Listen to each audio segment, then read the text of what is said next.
Hello, welcome. Now we are going to talk about Module 2, the essential concepts of special education.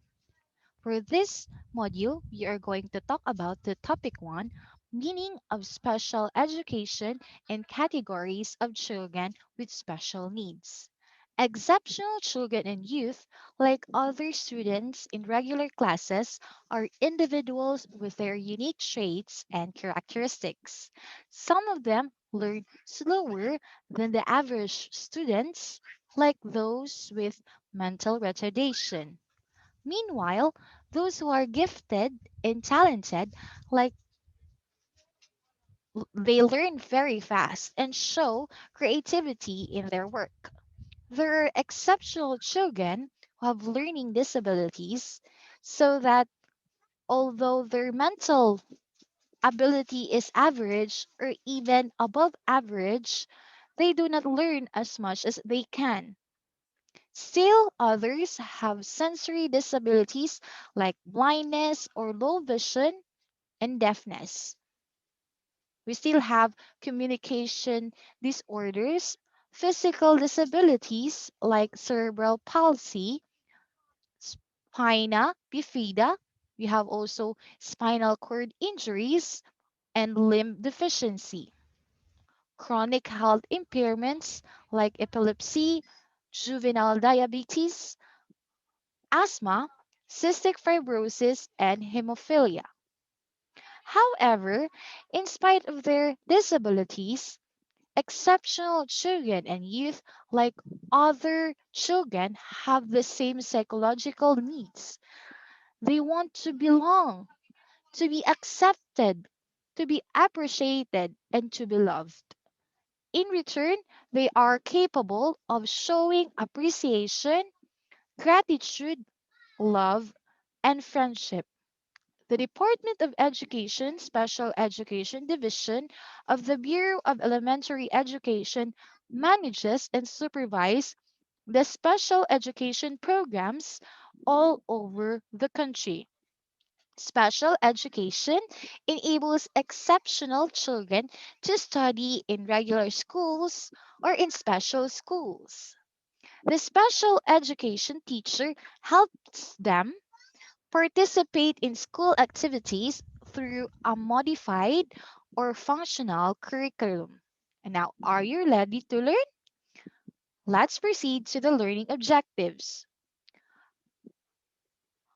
Learning objectives. At the end of this topic, the student should be able to number one, define special education, exceptional children, and youth and children with special needs. Also, you are going to cite the difference between special education as essentially instruction and as purposeful intervention. Also, you are going to learn distinguish developmental disability, impairment or disability, handicap, and at risk. And lastly, at the end of this topic, you are able to compare and contrast the 9 categories of children with special needs from each other. Okay, now are you ready? Okay, now we are going to start. For the first question, what is special education? Howard 2003 said that the current literature defines special education as individually planned. Also, it is systematically implemented and carefully evaluated instruction to help achieve the greatest possible personal self-sufficiency and success in present and future environment. All right. So for the first one, we are going to talk about individually plan. Individually planned instruction in the United States, we have law on individuals with disabilities education, or what we call IDEA. This requires that an individualized education program be developed and implemented for every special education student between the ages of 3 and 21. We have here the basic requirement of IDEA for all IEP include statements such as number 1, the child's present level of performance, academic achievement, social education, pre-vocational and vocational skills, psychomotor skills, and self-help skills. Now, let's proceed to the second statements. We have here annual goals describing the educational performance to be achieved by the end of the school year. Okay, now let's proceed to the third one. Short term instructional objectives presented in measurable, intermediate steps between the present level of educational performance and the annual goals. Fourth is specific educational services. And number 5, we have needed transition services from age 16 or earlier before the students leave the school settings. Okay, so we are done with individually planned instruction. Let's proceed to systematically implemented. Each type of children with special education needs require particular educational services, curriculum goals, competencies and skills, educational approaches, strategies, and procedure in the evaluation of learning and skills. Now let's proceed to the third one. We have personal self sufficiency and success. An important goal of special education is to help the child become independent from the assistance of adults in personal maintenance and development, homemaking, community life, vocational and leisure activities, and travel. Next, we will have the present and future environment. For the present environment, it refers to the current conditions in the life of the child with a disability. The present environment includes the family, the school, the community where he or she lives, the institution in society that extend assistance and support to children and youth with special education needs such as government, non-government organizations, social civic organizations, and other groups. Now, when we talk about future environment, it refers to a forecast of how the child with disability can move on to the next level of education, from elementary to secondary school, and on the college or vocational program. And finally, to the workplace where he or she can be gainfully employed. Special education helps the child in the transition from a student to a wage earner so that he or she can lead a normal life even if he or she has disability. Okay, all right, let's proceed to the next one. As you can see here in the first picture, it is a boy with physical disability in a classroom. Next picture is a blind boy with his teacher Next is a little girl and boy with mental retardation and special education teacher. And for the last picture, as you can see, a boy with mental retardation that is involved in vocational rehabilitation training for young adult with mental retardation. Okay, now let's proceed to the next question. Who are exceptional children or children and youth with special needs? All right. So, children and youth who have one or more of the conditions mentioned in Chapter 1, among others, are called exceptional children. The term exceptional children and youth covers those with mental retardation, giftedness and talent, learning disabilities, emotional and behavioral disorders, communication disorders, deafness, blindness, and low vision, physical disabilities, health impairments, and severe disabilities. These are children and youth who are experience difficulties in learning of the basic education curriculum and need a modified or functional curriculum, as well as those whose performance is so superior that they need a differentiated special education curriculum to help them attain their full potential.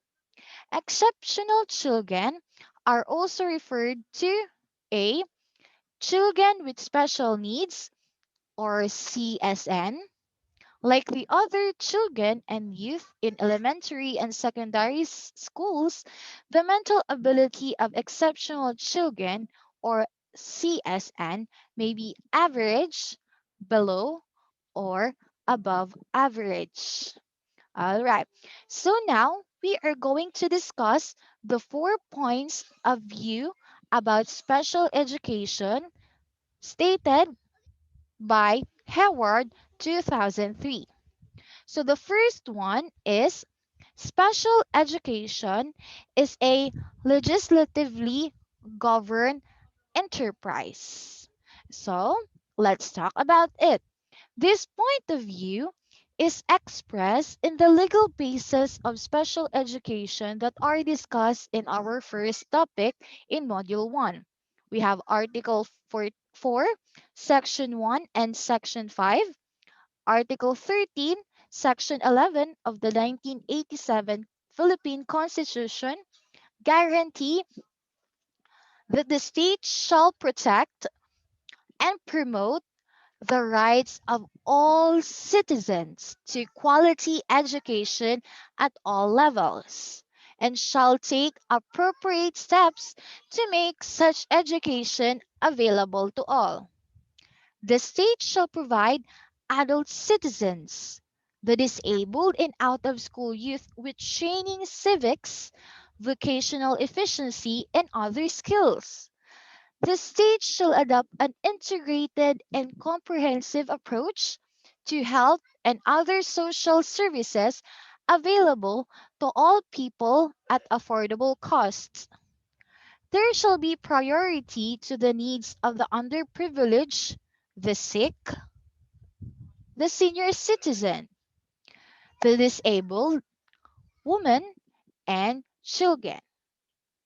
Also, in Republic Act 7277, or what we call the Magna Carta for Disabled Persons, provides for the rehabilitation, self development, and self reliance of disabled persons and their integration into mainstream society.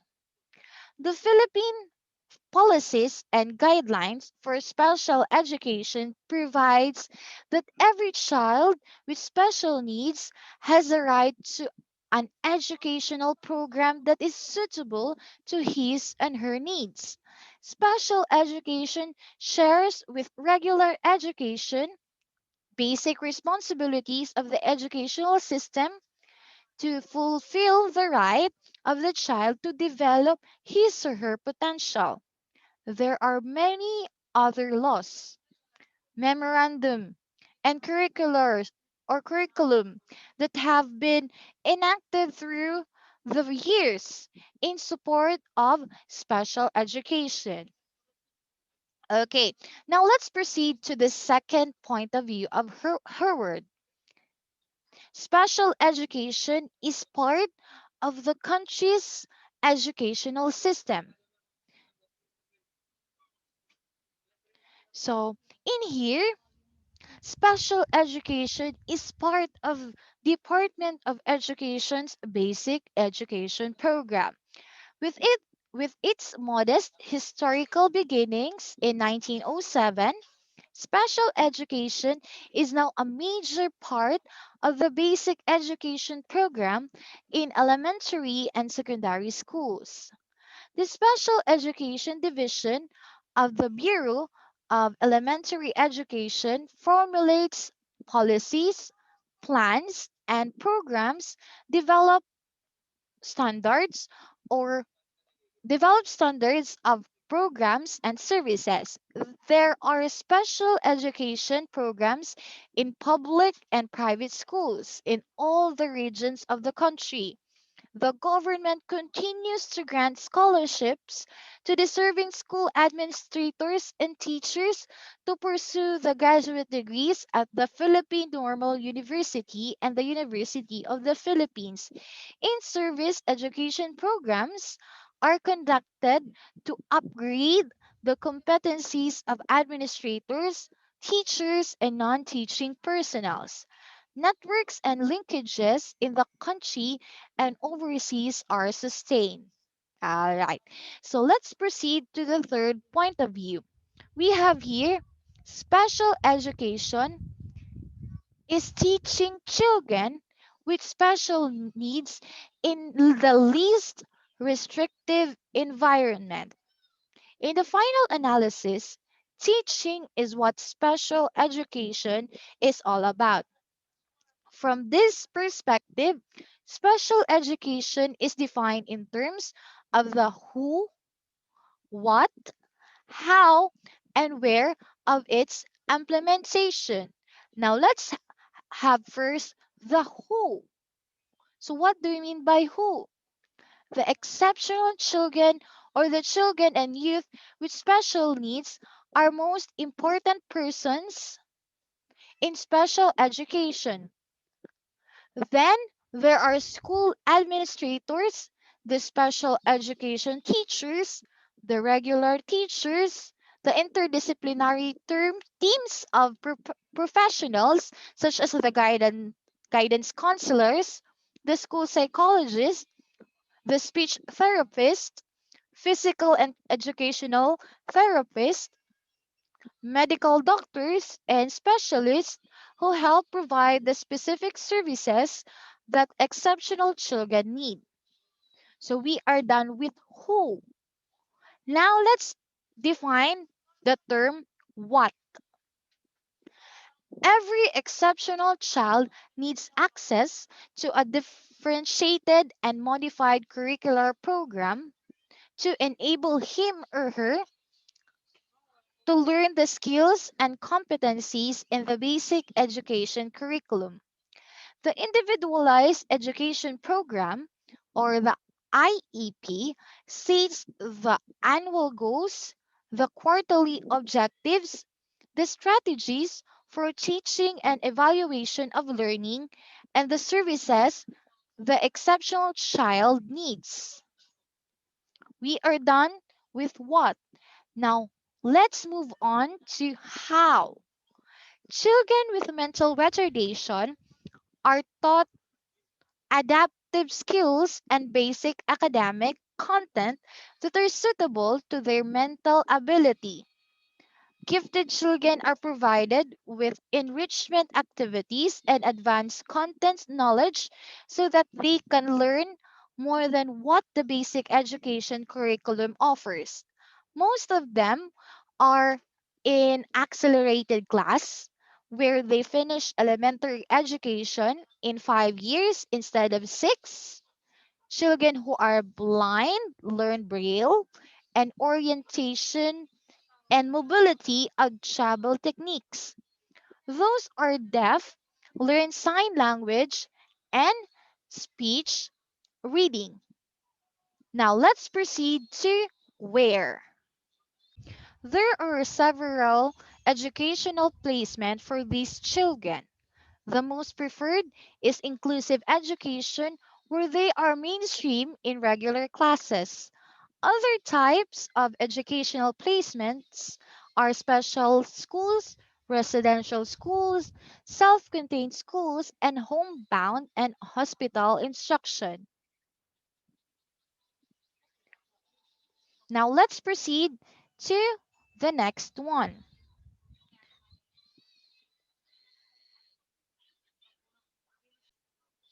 The next point of view is that special education is purposeful intervention. Intervention prevents, eliminates, and or overcomes the obstacle that might keep an individual with disabilities from learning, from full and active participation in school activities, and from engaging in social and leisure activities. So in here, we have what we call preventive intervention. It is designed to keep potential or minor problems from becoming a disability. That's what you call preventive intervention.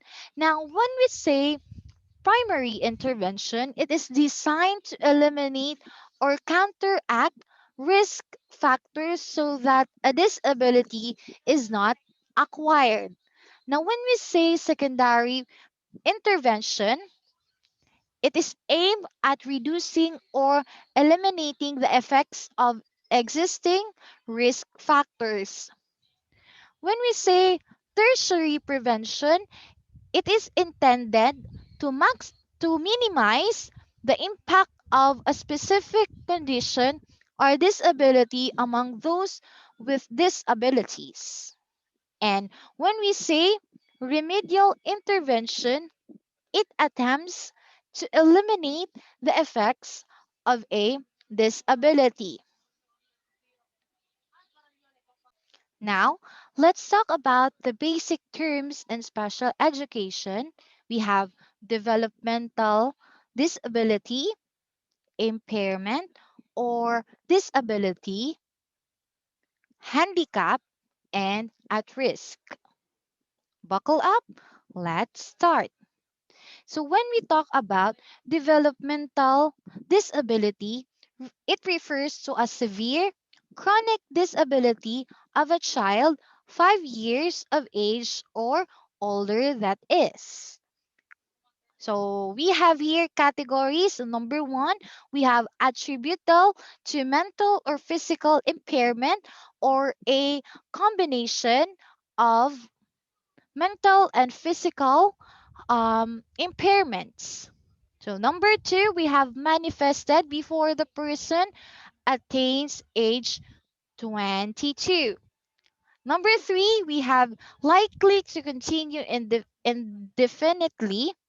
Number four, we have results in substantial functional limitation in three or more of the areas of major life activities such as self care, language, learning, mobility, self direction, capacity for independent living, and economic self sufficiency.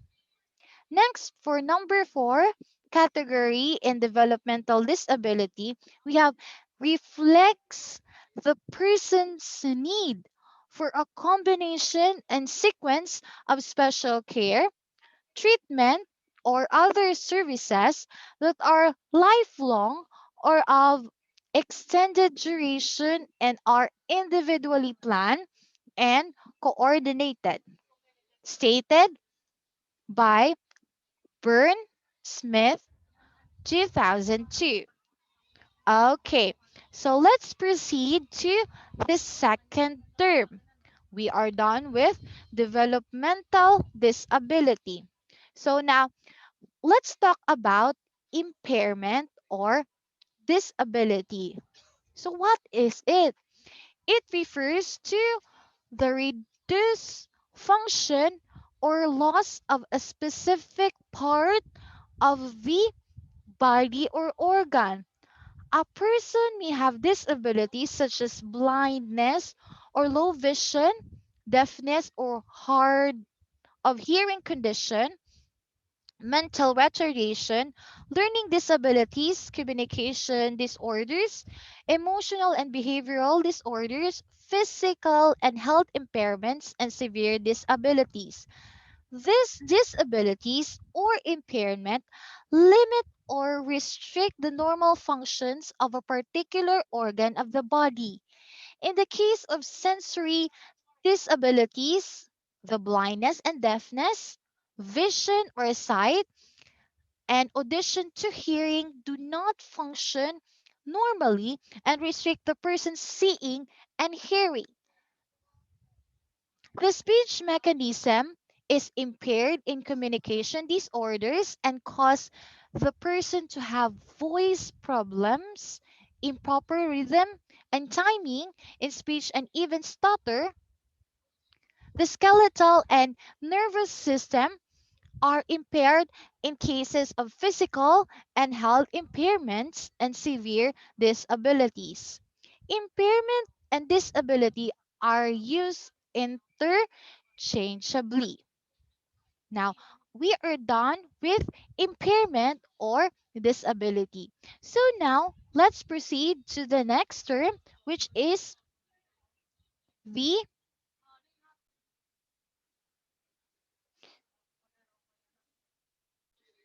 let's talk about handicap. When you say handicap, it refers to a problem of a person with disability or impairment encounters when interacting people, events, and the physical aspects of the environment. For example, a child with low vision or blindness cannot read the regular print of textbooks. The child either reads books that are published in large print or transcribed into braille. A child who is hard of hearing or who suffers from deafness cannot regularly cannot hear regular conversation and uses a hearing aid and reads the lips of the speaker. Another, a child who has physical disability such as crippling condition cannot walk normally and uses a wheelchair, may pose also braces or artificial limbs. However, it must be remembered that the disability may pose a handicap in one environment but not in the another. A wheelchair bound child with a physical disability may not be able to compete with his classmates in the physical education class but may excel in mathematics, science, and other academic subjects. So we are done with handicap. Okay, sorry for that. Now let's proceed to the next term, which is at risk. So when we talk about at risk, the it refers to a child who have greater chances than the other children to develop a disability. The child is in danger of substantial development delay because of medical, biological, or environmental factors if early intervention services are not provided. For example, Down syndrome occurs during the early phase of pregnancy when one parental chromosomes failed to separate at conception, resulting the child have 47 chromosomes instead of the normal 46 or 23 pairs. At birth, the infant has abnormal physical characteristics and the first and mental retardation. If a pregnant woman contracts German measles or rubella during the first 3 months of pregnancy, the fetus is at risk for blindness, deafness, or even mental retardation. The fetus in the womb of a woman who consumes alcohol heavily and chain smokes or takes prohibited drugs is at risk for brain injury that causes disabilities. If a disability runs in the family, the fetus may inherit it and the infant will be born with disability. Children may meet accidents, suffer from certain diseases, malnutrition, and other environmental deprivation that can lead to disabilities. Okay, so we are done with the basic terms in special education. Do not forget we have developmental disability. Next is we have impairment or disability, handicap, and at risk. Now, look at the picture. We have here categories of children at risk. So children with established risk are those with cerebral palsy, Down syndrome, and other conditions that started during pregnancy. Children with biological risk are those who are born prematurely. The underweight at birth, whose mother contracted diabetes or rubella during the first trimester of pregnancy, who had or the mother who had bacterial infections like meningitis and HIV. So that's what you call biological risk.